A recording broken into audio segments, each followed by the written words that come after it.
Olá, tudo bem? E aí, como é que foi o estudo da semana passada para cá?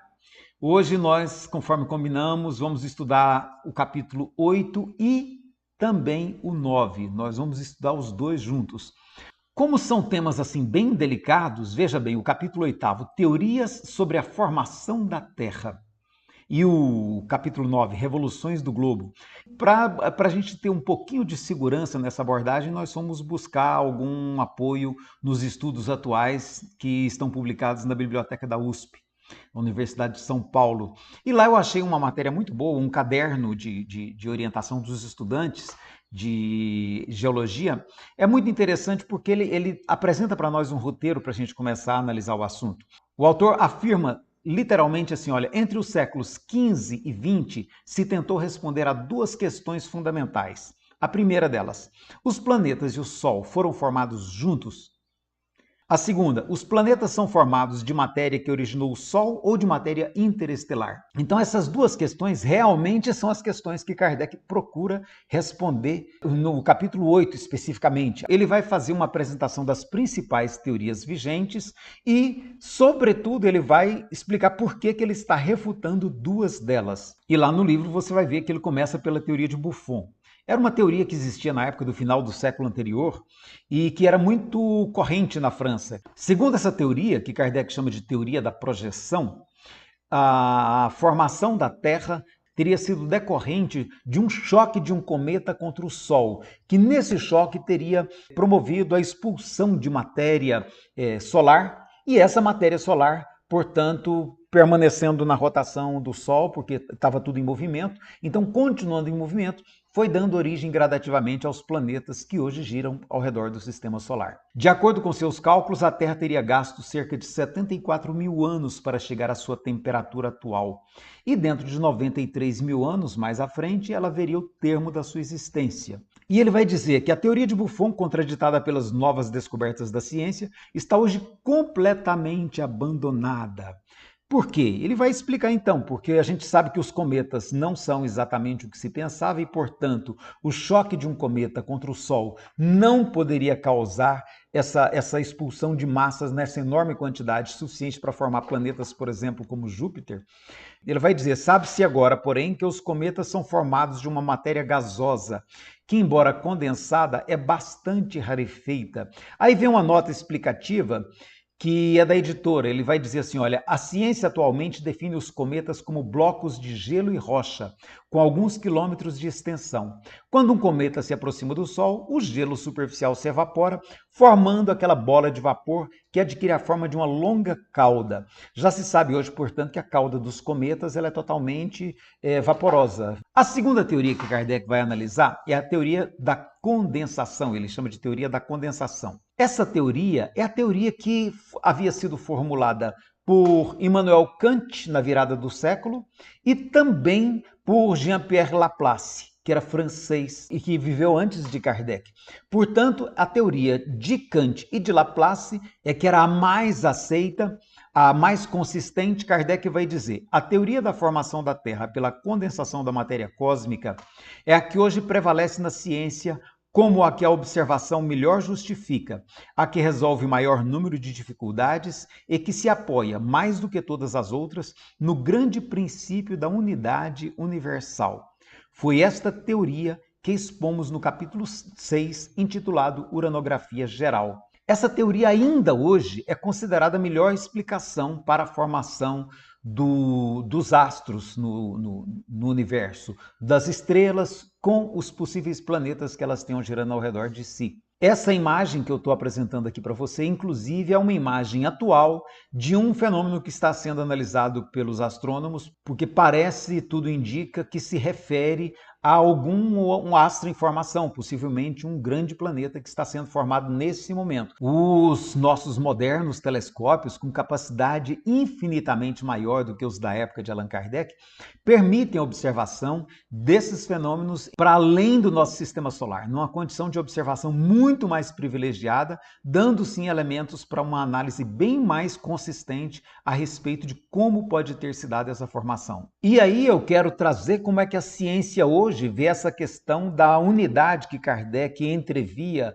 sobretudo na teoria do Kant e do Laplace, porque há um elemento novo que é agregado pelo olhar científico atual. Desde que foi enunciada a teoria do caos, que depois até recebeu um nome melhor, teoria da complexidade, por volta da década de 60, 1960, então, desde então, ao invés de pensar naquele universo que flui segundo uma unidade, uma perfeição, começa a se perguntar se na verdade não é um grande caos, que dentro desse caos a gente está presenciando o fenômeno da vida e do qual nós fazemos parte. O universo seria um sistema hipercomplexo, que é uma outra visão, diferente daquela visão que prevalecia no século XIX, mas que é muito interessante, muito rica, abre possibilidades de um entendimento muito melhor de como que funciona o próprio universo. E em seguida ele vai analisar a terceira teoria, da incrustação. Eu sugiro a você que leia essa teoria da incrustação também, porque ela é muito engraçada. Essa teoria tentava conciliar o que era observado já pelos pesquisadores da época, em particular as diferenças entre os povos,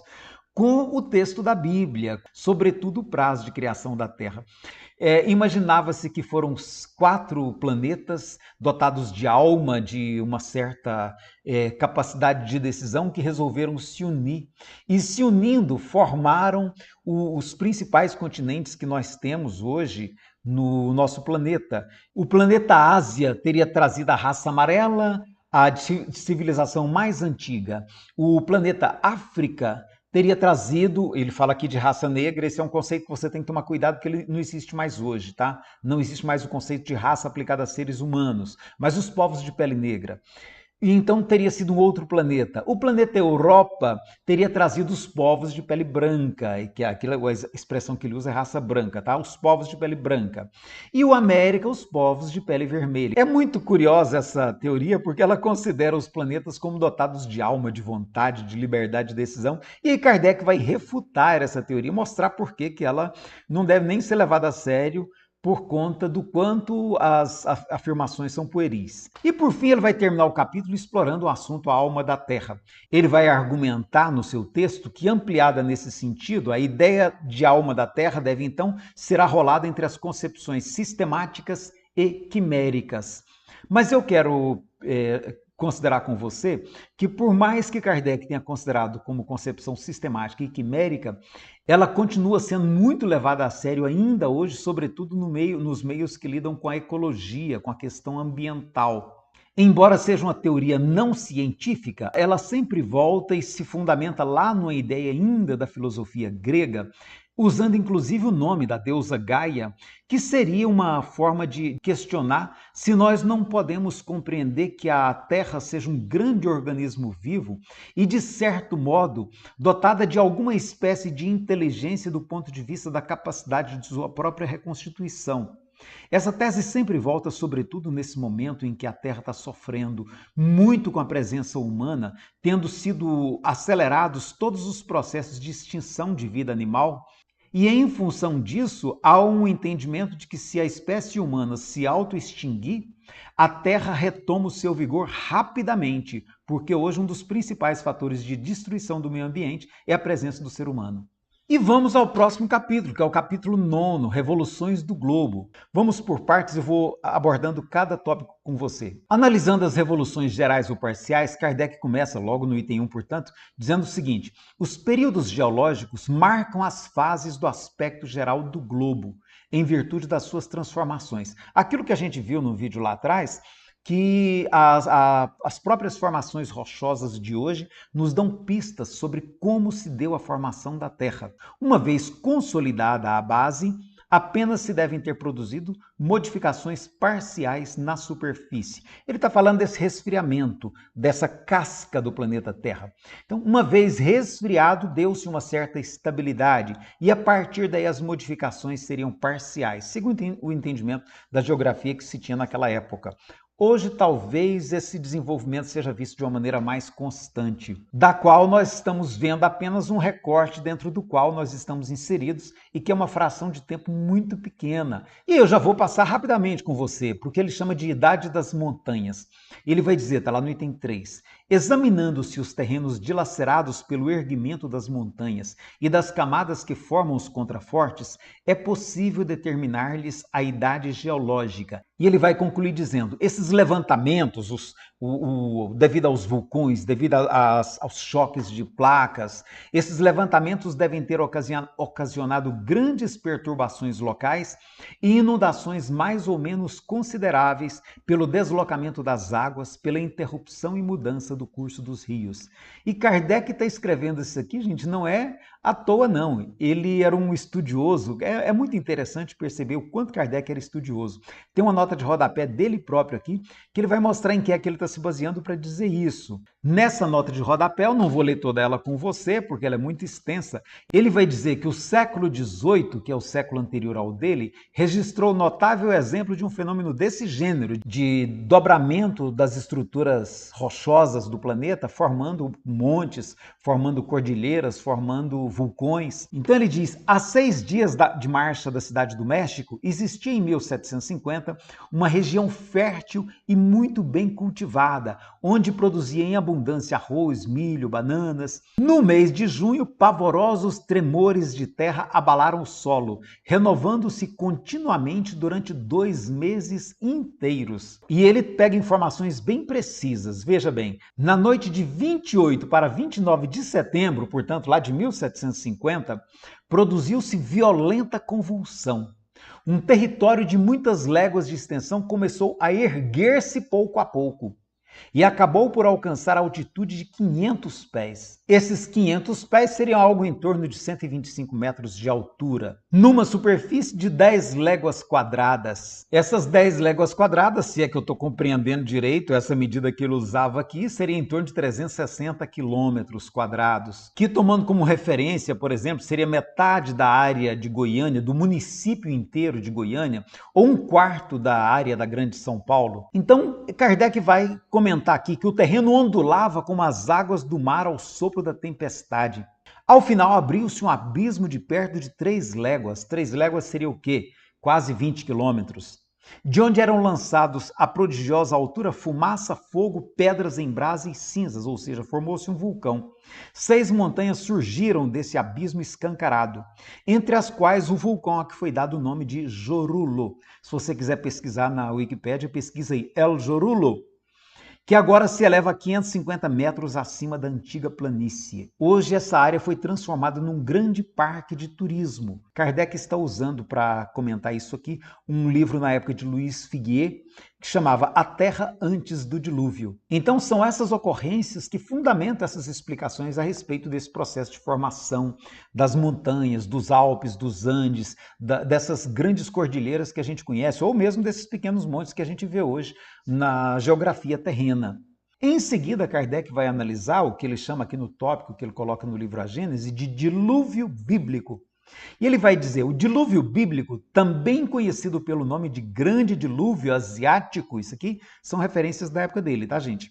É um fato cuja existência não pode ser contestada. Deveu-se provavelmente ao levantamento de uma parte das montanhas daquela região, assim como aconteceu com aquela do México que ele citou no item anterior. O que vem corroborar esta opinião é a existência de um mar interior que outrora se estendia do Mar Negro ao Oceano Boreal, comprovada pelas observações geológicas. Na nota de rodapé, ele vai se referir a uma lenda hindu que pode ser a explicação para o texto bíblico do dilúvio.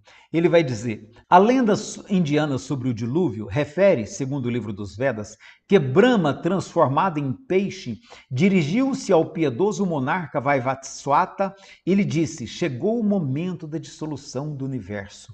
Em breve estará destruído tudo o que existe na terra.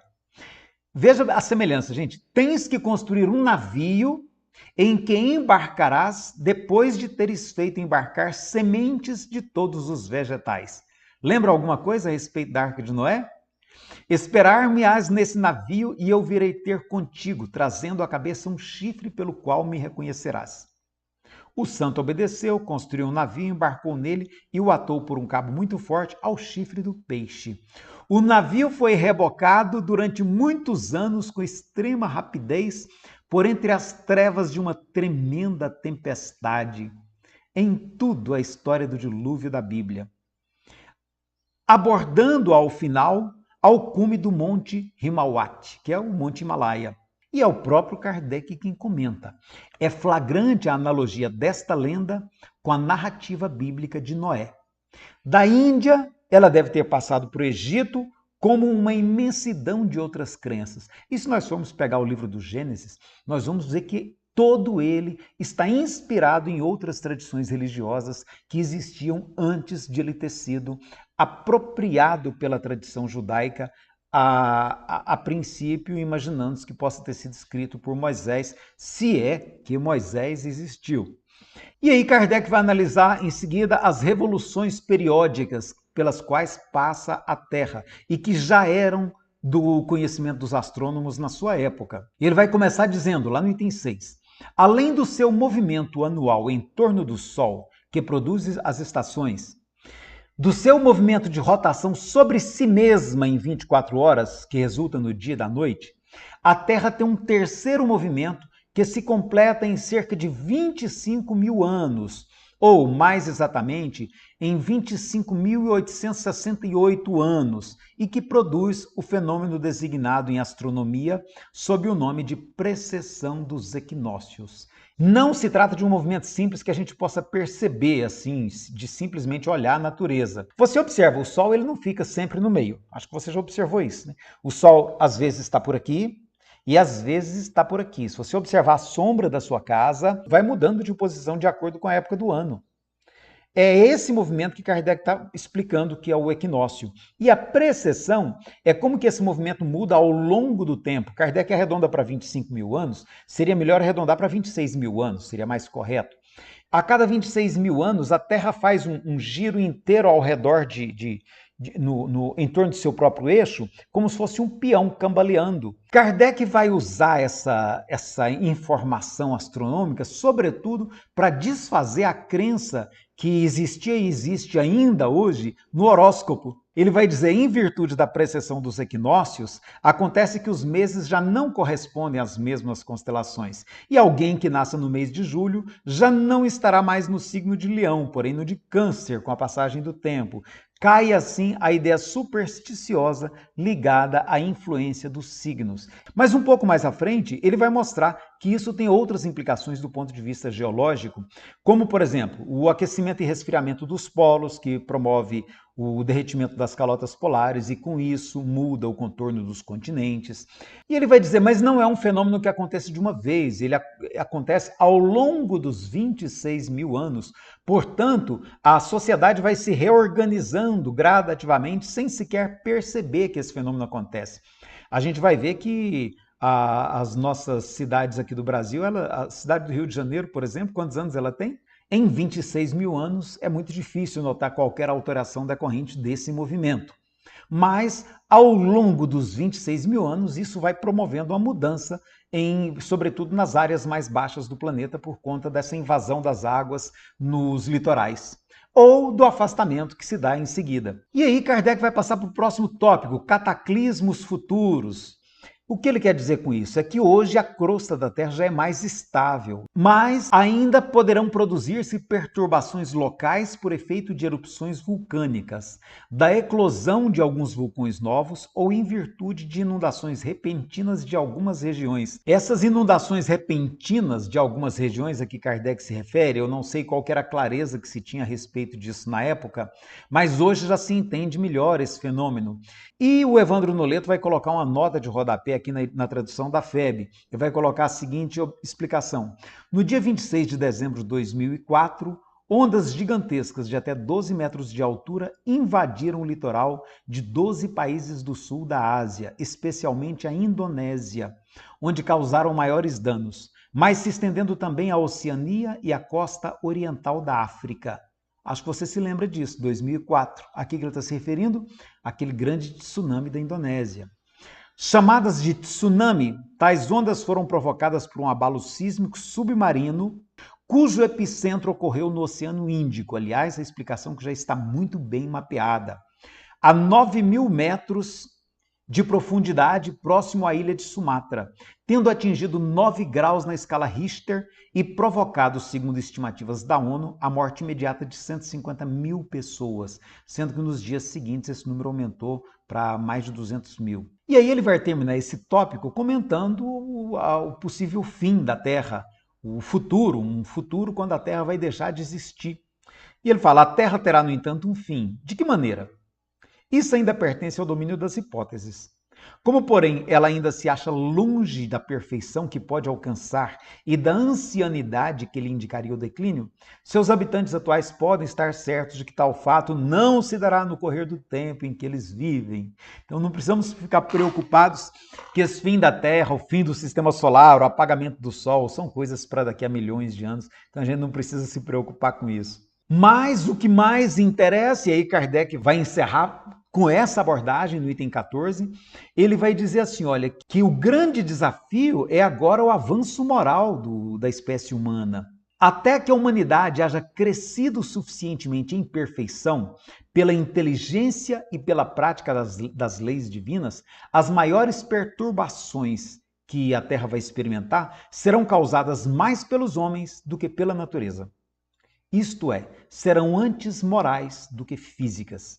O consumismo exacerbado, a gana pelo lucro a qualquer custo, fomentada por um sistema de produção focado no lucro, no ganho financeiro, na acumulação de riqueza, que é o sistema capitalista, isso tem acelerado o processo de ocupação da terra, de apropriação do homem sobre os seus recursos naturais de uma maneira absolutamente desordenada, provocando a extinção de inúmeras espécies vegetais e animais e colocando em risco a própria sobrevivência do homem aqui na Terra. E aqui eu te apresento um outro elemento muito interessante no estudo do livro A Gênese. Na 4ª edição, e aí se você estiver acompanhando pelo da editora do Centro Espírita Leon Denis, lá não vai constar esse tópico, que ele consta apenas da 5ª edição, que Kardec alterou um pouquinho antes da sua desencarnação. E, por sinal, ela foi publicada já depois que ele havia falecido. Ele é intitulado Aumento e Diminuição do Volume da Terra. Essa mensagem foi obtida mediante evocação a partir da demanda de um correspondente, um assinante da Revista Espírita, que fez uma indagação a respeito disso para Allan Kardec. E aí Allan Kardec submete essa questão à Sociedade Parisiense e o médium Delian, que era contador, recebe essa mensagem assinada como Galileu Galilei. Vale a pena a gente ler essa mensagem que consta na 5ª edição de A Gênese, até para a gente compreender melhor essa questão do processo mediúnico. Segundo o texto, que é atribuído a Galileu Galilei, todos os corpos se gastam pelo atrito. O movimento rápido e incessante do globo através do fluido cósmico tem por efeito diminuir-lhe constantemente a massa. Hoje, do ponto de vista da astronomia moderna, essa explicação não se sustenta, tanto porque já foi constatado que não existe esse fluido cósmico que seria capaz de oferecer qualquer resistência aos corpos planetários que existem no cosmos, quanto porque também, ainda que existisse algum tipo de matéria semelhante, não há nada que ofereça esse tipo de resistência capaz de provocar uma reação de atrito, como está descrito no texto. Como a ênfase de toda a obra kardeciana é a questão espiritual e, sobretudo, a questão moral, o próprio texto da mensagem atribuída a Galileu Galilei vai terminar dizendo: assim, nascimento, vida e morte, ou infância, virilidade, decrepitude, tais são as 3 fases porque passa toda aglomeração de matéria, orgânica ou inorgânica. Só o espírito, que não é matéria, é que é indestrutível. Eu espero que esse vídeo tenha contribuído com você de alguma maneira e se ele te foi útil, por favor, compartilha para que seus colegas de casa espírita também possam participar conosco desse gostoso estudo do livro A Gênese de Allan Kardec. Um grande abraço, até o próximo sábado.